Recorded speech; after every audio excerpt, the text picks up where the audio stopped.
tout le monde et bienvenue sur cette nouvelle vidéo de Autour des salles obscures, mon autre chaîne où je traite du cinéma sous toutes ses formes. Alors comme promis lors de la dernière vidéo, eh bien, je vais vous parler aujourd'hui de The Batman, le dernier film en date du Cat Crusader.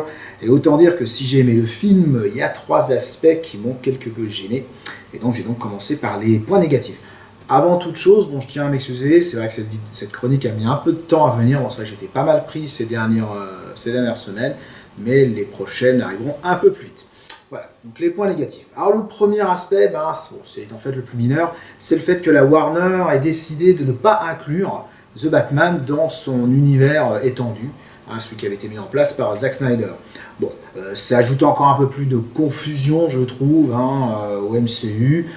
Voilà, on a l'impression qu'il y a 50 000 univers parallèles qui se gèrent les uns à côté des autres. Bon, car même si l'acteur a encore changé, donc Robert Pattinson est donc le sixième Batman, après Michael Keaton, Val Kilmer, George Clooney, Christian Bale et Ben Affleck, eh bien, qu'est-ce qui empêchait de faire quelques allusions au DCU, je sais pas, Alex Corp, Metropolis, que sais-je encore, surtout qu'on est au début de la carrière du Chevalier Noir, donc voilà, c'était pas si compliqué à mettre en place. Bon.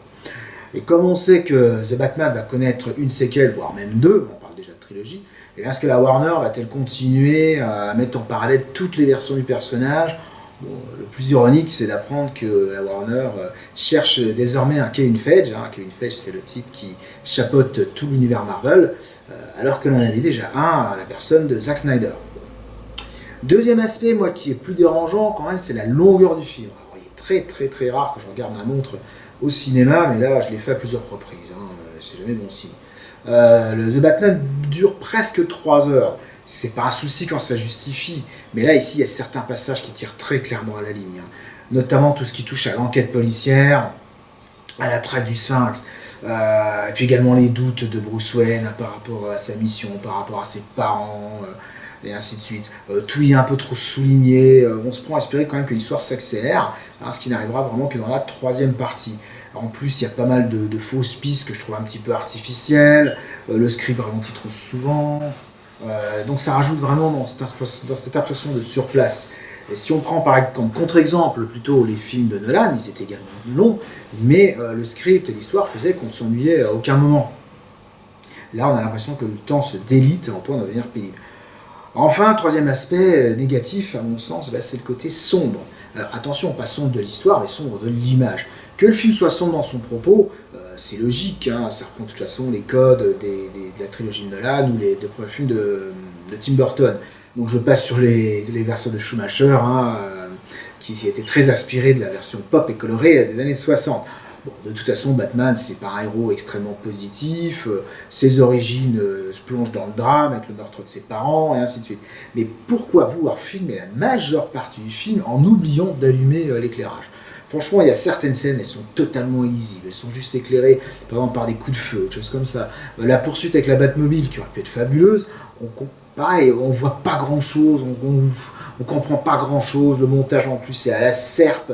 Enfin, voilà. Donc si Matt Reeves cherchait son inspiration du côté de Seven, le film de David Fincher, il aurait dû le re-regarder, parce que même si Seven, le film est très sombre, et on a l'impression que les habitants, personne n'a payé son électricité dans cette ville, on voit quand même pas mal de choses à l'image. Là, très franchement, il y a des scènes qui sont, à mon sens, ratées à cause de ce manque d'éclairage. Peut-être qu'en vidéo, avec un transfert rasoir et un éclirage un peu mieux étalonné, le film sera plus lisible. Mais en l'état, c'est quand même aggravé par un montage, je le redis, qui est parfois incompréhensible. Du coup, The Batman perd une grosse partie de son potentiel. Bon, alors à m'écouter, vous devez vous dire que le film est une vraie daube. Non, heureusement, il y a quand même des points positifs qui sont heureusement majoritaires. Donc déjà, en ancrant son histoire dans une veine réaliste, même si très inspiré une nouvelle fois de la trilogie de Nolan, mais surtout en mettant avant l'enquête policière, tout Batman, c'est également le plus grand détective du monde, dans les comics, DC veut dire Detective Comics, le script s'éloigne de ce qu'on a eu l'habitude de voir dans un film Batman au cinéma. En fait, la seule fois où on a vu le Cat Crusader essayer de résoudre une enquête, c'était dans Batman Forever, lorsqu'il cherchait à trouver les solutions aux énigmes du Sphinx. Là, toute l'histoire est vraiment basée sur la recherche du coupable qui a tué le maire de Gotham, en laissant des indices qui plus est intentionnellement à Batman, en preuve qu'il y a un lien entre les deux personnages. Et justement, ce sentiment de ne pas en savoir plus que le chevalier masqué, ça permet là, évidemment, à se mettre plus dans la peau du personnage, et on avance avec lui, on part sur des fausses pistes, ou du moins un point de vue erroné, bon, même si je redis parfois c'est peut-être un petit peu trop abusé. Hein. Donc il n'y a pas de super vilain grandiloquent, il n'y a pas de menace apocalyptique qui pèse sur la ville, bon, sauf dans la dernière partie avec l'inondation, mais on a vraiment une banale enquête, en guillemets, hein, qui va voir Bruce Wayne obligé de se confronter à son passé, et ça c'est franchement passionnant.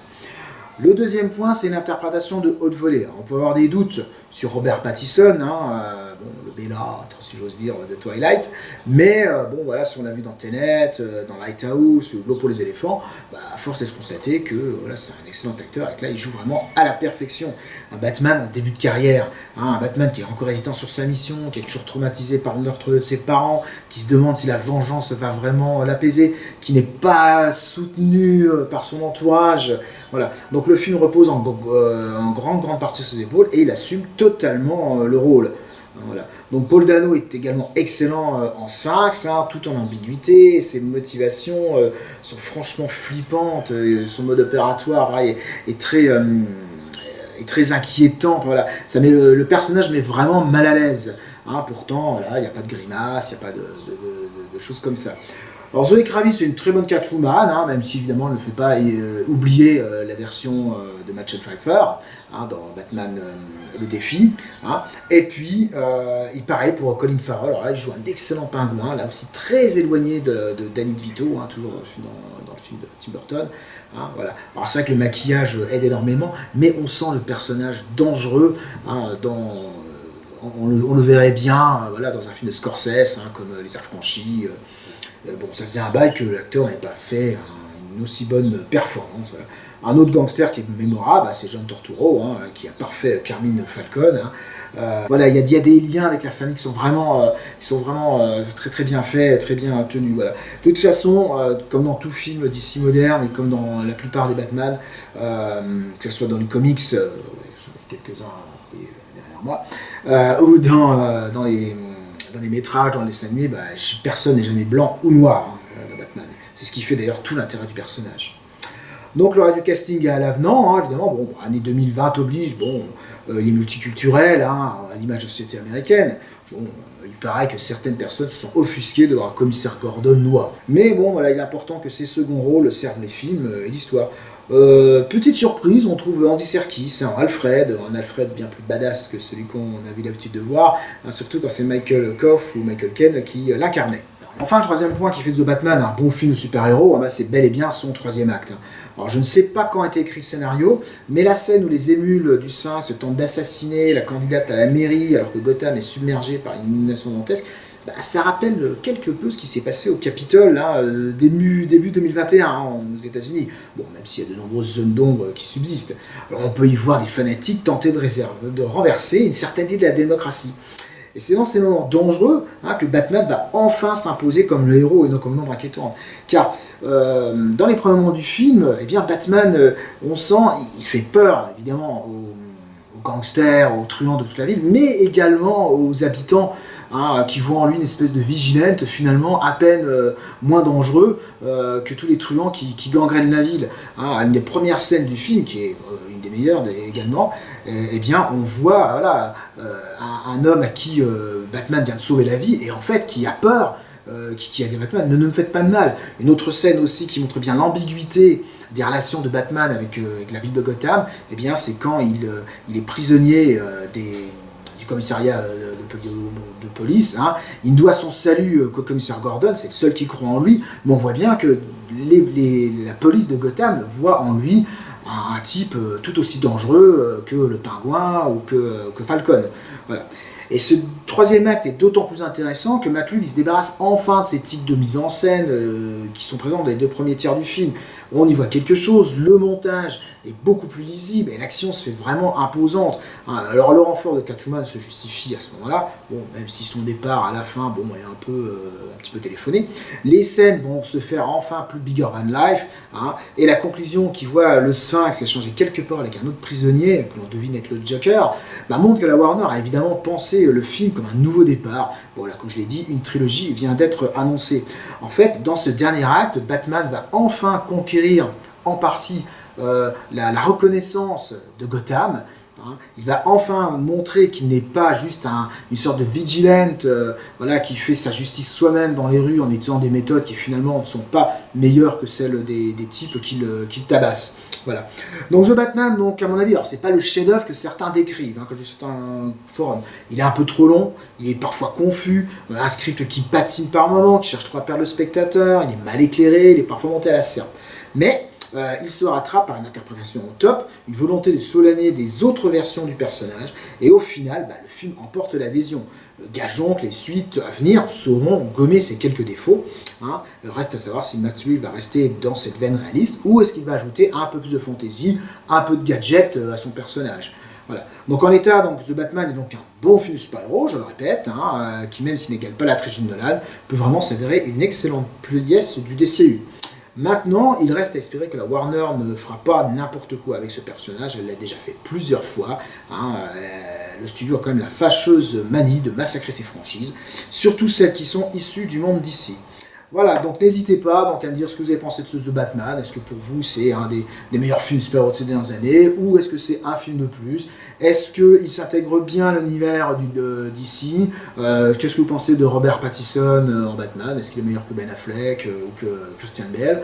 Voilà. Et surtout, qu'est-ce que vous attendez de la suite des aventures de ce personnage? Voilà. Donc les prochaines vidéos seront basées sur Les Animaux Fantastiques 3, que j'ai beaucoup aimé, et surtout sur Doctor Strange 2, The Multiverse of Madness, un film Marvel très surprenant, bon, dans la lignée des précédents, mais qui porte la patte de Sam Raimi. Alors petit spoiler, donc je suis allé le voir donc, ce dimanche, n'emmenez pas voir vos enfants les plus jeunes. Le Docteur Strange, c'est pas uniquement le bon docteur un peu rigolo qui file un coup de main à Spider-Man dans No Way Home. Là, on plonge dans la deuxième partie carrément dans des scènes bien plus flippantes et assez horrifiques. Allez, salut!